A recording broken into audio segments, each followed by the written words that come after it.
ये आकाशवाणी है। कार्यक्रम सुर्खियों में प्रस्तुत है कोरोना वायरस संक्रमण पर स्वास्थ्य विशेषज्ञ डॉक्टर राजेंद्र के धमीजा से आकाशवाणी संवाददाता सिद्धार्थ सिंह की बातचीत। डॉक्टर धमीजा, वैक्सीन का इंतजार खत्म हो गया है। देश में 16 जनवरी से कोरोना के लिए वैक्सीनेशन प्रोग्राम की शुरुआत हो रही है। इसके ड्राई रन के परिणाम भी बहुत सकारात्मक रहे हैं। आप क्या कहेंगे? ये एक बहुत महत्वपूर्ण कदम है और महत्वपूर्ण डे है। तारीख तय हो गई 16 जनवरी से जो है हमारे देश में लार्जेस्ट टीकाकरण अभियान है वो शुरू होने जा रहा है। और मुझे ये लगता है कि ये कोविड-19 का जो पैंडेमिक है, जो पिछले 12 महीने से हम इसको झेल रहे हैं, ये पहला पैंडेमिक होगा जिसको वैक्सीन के द्वारा खत्म किए जाने की संभावना है। ये बहुत बड़ा इम्पोर्टेंट स्टेप है और मुझे ये लगता है कि अब हमें होप जो है नजर आ रही है। लेकिन इसके साथ साथ कॉशियस ऑप्टिमिज्म भी है कि हमें वैक्सीन आने के बाद भी अपना कोविड अप्रोप्रिएट बिहेवियर जो है वो जरूर जारी रखना है, क्योंकि अभी समय लगेगा इस पैंडेमिक को इरेडिकेट करने के लिए या कंट्रोल करने के लिए।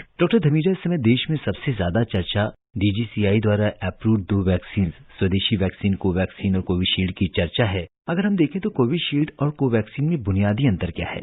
जो वैक्सीन डेवलप हुई है नॉर्मली जो है काफी वर्ष लगते हैं, तकरीबन 10 से 15 वर्ष लगते हैं किसी भी वैक्सीन को तैयार करने के लिए। लेकिन पिछले 12 महीने में विश्व की बहुत सारी एजेंसीज और एफर्ट्स के द्वारा बहुत सारी कंट्रीज ने मिलकर काम किया है, बहुत सारे साइंटिस्ट ने मिलकर काम किया है। इनफैक्ट चाइना ने जो कोविड वायरस का जीनोम जो है वो पूरी दुनिया को शेयर किया जनवरी के महीने में, 10 या 11 जनवरी को। और उसके कुछ दिनों में जो है कंपनियों ने वैक्सीन बनाने का कार्यक्रम शुरू कर दिया और डिफरेंट प्लेटफॉर्म्स आजमाए गए, जिसमें से 4-5 प्लेटफॉर्म मुख्यतः प्रमुख हैं, जिनको मैं थोड़ा सा अपने श्रोताओं से साझा चाहता हूँ।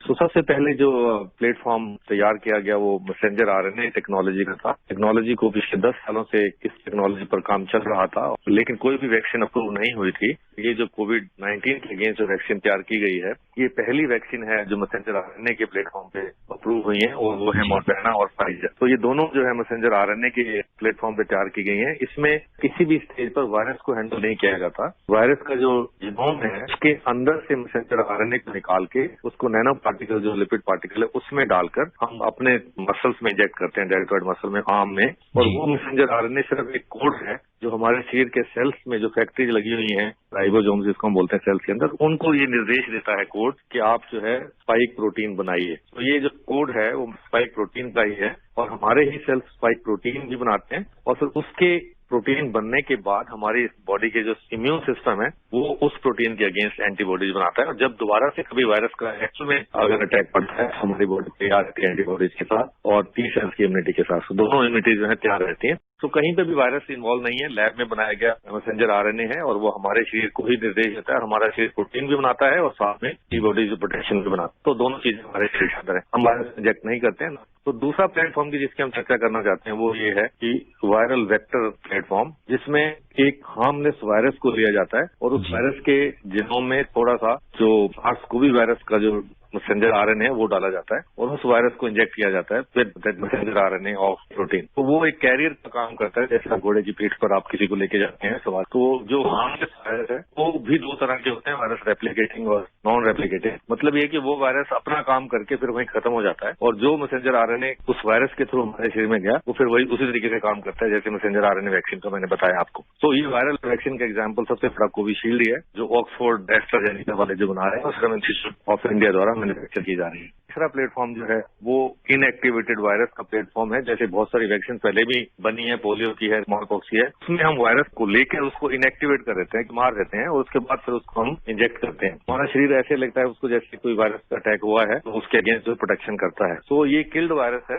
लेकिन हार्मलेस है। हमारा शरीर उसको इम्यून रिस्पॉन्स देकर उसके अगेंस्ट एंटीबॉडीज तैयार करता है, ताकि एक्चुअल में जब वायरस का अटैक हो तो वो एंटीबॉडीज और जो सेल का जो इम्यून सिस्टम है, प्रोटेक्शन है, वो दोनों आ जाए। तो इसका जो एग्जाम्पल है वो कोवैक्सीन है, जो भारत बायोटेक, ICMR और नेशनल इंस्टीट्यूट ऑफ वायरोलॉजी ने तैयार किया है, जो वैक्सीन हमारी अप्रूव भी हुई है कोविशील्ड के साथ। इस बारे में मैं थोड़ा सा और बताना चाहता हूँ कि ये जब वायरस इंडियन साइंटिस्ट ने आइसोलेट किया, इसका जीनोम भी आइसोलेट किया मार्च अप्रैल के महीने में, तो नेशनल इंस्टीट्यूट ऑफ वायरोलॉजी जो पुणे में है, वहां से ये वायरस लाया गया हैदराबाद में भारत बायोटेक में पूरी प्रोटेक्शन के साथ। आप समझ सकते हैं कितनी मुश्किल से पुणे से वायरस की जो स्ट्रेन्स हैं वो लाई गई, और उसके बाद भारत बायोटेक की हैदराबाद, जिसमें फैसिलिटी है मैन्युफैक्चरिंग की वैक्सीन की, उसमें तैयार की गई वैक्सीन, उसको इंजेक्टिवेट करके उसके बाद वायरस की प्रोडक्शन शुरू ये तीसरा प्लेटफॉर्म मैंने आपको बताया जो कोवैक्सीन का है। एक डीएनए का भी है प्लेटफॉर्म, जिसमें एक एडला नाम की इंडियन कंपनी, अहमदाबाद वाली कंपनी बना रही है, और वो डीएनए वैक्सीन है, उसमें बहुत अच्छा प्लेटफॉर्म है। पहली बार ऐसा होगा और शायद वो इंटरनेजल वैक्सीन बनेगी और बड़ी हार्मलेस वैक्सीन बनेगी। वो 3 ट्रायल को उसको अभी अप्रूवल मिला है।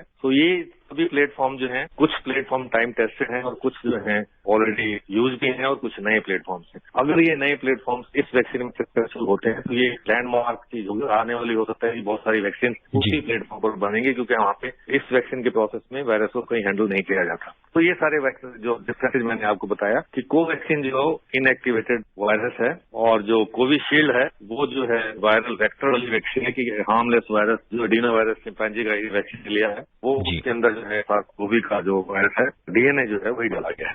आपसे एक बात और पूछना चाहेंगे कि इस समय लोगों के मन में इन वैक्सीन की सेफ्टी, एफिकेसी और एफिशिएंसी को लेके बहुत सारे मन में सवाल आ रहे हैं, क्योंकि बहुत सारी अगर हम देखें तो सोशल मीडिया पर और अन्य माध्यम से लोग इसके बारे में बहुत सारी भ्रामक खबरें भी फैला रहे हैं। इसके बारे में आप क्या कहेंगे?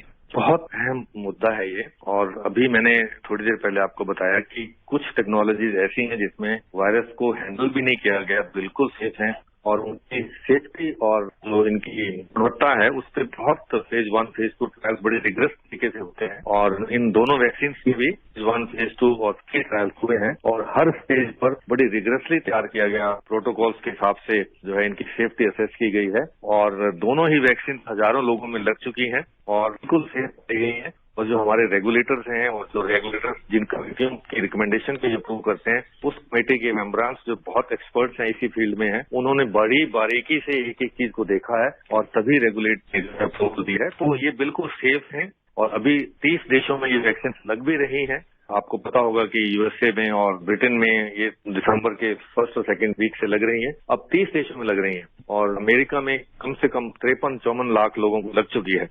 उसी से अंदाजा लगा सकते हैं कि ये वैक्सीन बिल्कुल सेफ है, इसमें किसी प्रकार का संशय नहीं है। और भारत में भी जब ये शुरू होगा 16 तारीख को मेरे डॉक्टर सबसे पहले लगवाएंगे, तो इसलिए आपको अंदाजा लग सकता है कि जब डॉक्टर्स भी लगवा रहे हैं और दूसरों के लिए कितना कॉन्फिडेंस बनना चाहिए। सभी लोगों जब उनका नंबर आएगा तो जरूर लगवानी चाहिए। डॉक्टर धमीजा, आपसे एक बात और जानना चाहेंगे कि इस समय कोविन ऐप की बहुत चर्चा है और वैक्सीनेशन प्रोग्राम के लिए ये ऐप बहुत ही महत्वपूर्ण है। अगर हमने ड्राई रन के दौरान देखा और मंत्रालय ने कोविन सॉफ्टवेयर के बारे में बैठक भी की है महत्वपूर्ण, तो किस तरीके से ये वैक्सीन लॉजिस्टिक्स, रजिस्ट्रेशन जिस तरह की प्रक्रिया में ये सहायक होता है? कोविन जो है फर्स्ट टाइम ये digital end to end application है जो मैनेजमेंट के लिए बनाई गई है, और बहुत ही महत्वपूर्ण और बहुत ही प्रोमिजिंग ऐप है। ये न केवल भारत के लिए बल्कि दूसरे देशों के लिए भी एक एग्जाम्पल होगा कि इतना लार्ज स्केल पर जो हम वैक्सीनेशन का प्रोग्राम चलाने जा रहे हैं उसमें इस ऐप की बहुत भूमिका रहेगी। जैसे ही वैक्सीन की डोजेज जो है मैन्युफैक्चरिंग अब से